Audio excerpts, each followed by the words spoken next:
এই শীতকালে শুধু মিষ্টি জাতীয় পিঠা কেন খাবো, শীতকালীন সবজিতে একটু ঝাল পিঠা তৈরি করে খাবো না? তো আজকে আমি আপনাদেরকে মজাদার একটা ঝাল পিঠা তৈরি করে দেখিয়ে দিব। আসসালামু আলাইকুম ভিউয়ার্স, এখানে আমি একটা প্যান নিয়েছি, তার মধ্যে নিয়ে নিচ্ছি সরিষার তেল। এখন আমি এখানে নিয়েছি ফুলকপিগুলোকে ছোট ছোট করে কেটে নিয়েছি, আর আলু নিয়েছি, আলুটাকে কিউব করে কেটে নিয়েছি। পেঁয়াজ কুচি আর মরিচ কুচি নিয়েছি, দিয়ে দিলাম স্বাদ মতন লবণ আর হলুদ। সমস্ত কিছু দিয়ে ভালো করে নেড়েচেড়ে এখন ফ্লেভারটা আরও ভালো আসার জন্য দিয়ে দিচ্ছি হালকা একটু জিরা দিয়ে এটাকে নেড়ে একটু পানি দিয়ে তারপর ঢাকনা দিয়ে ঢেকে দেবো, যাতে আলুটা ভালো করে সিদ্ধ হয়ে যায়। তো ঢাকনা দিয়ে ঢেকে দিচ্ছি, তারপরে কিছুক্ষণ পর ফিরে আসছি। আর এর মাঝে কিন্তু আমি একটু একটু করে নাড়া দিয়ে নিয়েছিলাম। তো দেখেন আমার পিঠার পুরটা কিন্তু রেডি হয়ে গিয়েছে। এখন আমি পিঠার ডোটা তৈরি করে নিব। তার জন্য এখানে আমি 2 কাপ পরিমাণে পানি নিয়েছি। পানিটাতে বলক আসলে আমি একটু লবণ দিয়ে দিচ্ছি স্বাদ মতন। আর এখানে আমি 3 কাপ ভেজা চাউলের গুঁড়ি নিয়েছি। তারপরে চাউলের গুঁড়িটাকে একটু সিদ্ধ করে আমি এটাকে ভালো করে মিক্স করে নিচ্ছি। ভালো করে মিক্স করে নেওয়া হয়ে গেলে এটা কিন্তু হাতের সাথে ভালো করে মথে নিতে হবে, না হলে কিন্তু এটার মধ্যে দানা দানা থেকে যাবে। আর এইটা সিদ্ধ করার সময়ও কিন্তু এটাকে ভালো করে চামচ দিয়ে নেড়ে নিতে হবে বারবার। তো এখন আমি হাত দিয়ে আবার এটাকে ভালো করে মুথে নিচ্ছি। হাত দিয়ে মুথে নেওয়া হয়ে গেলে আমি এটার থেকে রুটি বানিয়ে তারপরে আমি এটার মধ্যে ছোট ছোট করে কেটে নিব।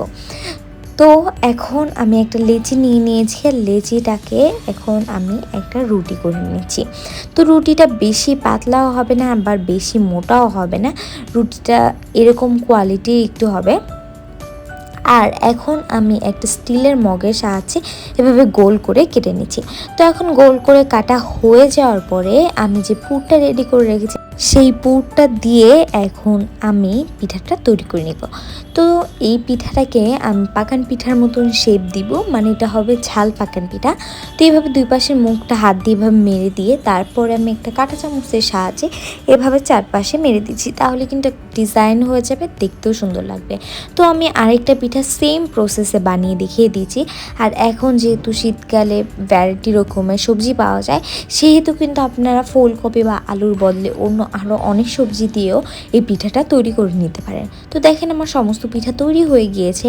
এখন আমি চুলায় সয়াবিন তেল দিয়ে দিয়েছিলাম, আর তেলটা যখন একদম গরম হয়ে যাবে তখন কিন্তু পিঠাটা দিতে হবে। তারপর পিঠাটাকে এভাবে ওলট পালট করে লাইট ব্রাউন করে ভেজে নিচ্ছি। আপনারা চাইলে আর একটু ডার্ক করেও ভেজে নিতে পারেন। তো এভাবে করে আমি সমস্ত পিঠা ভেজে নেব। আর আজকে আমার এই ঝাল পাকান পিঠার রেসিপিটা কেমন হয়েছে অবশ্যই কমেন্টস করে জানিয়ে দিবেন।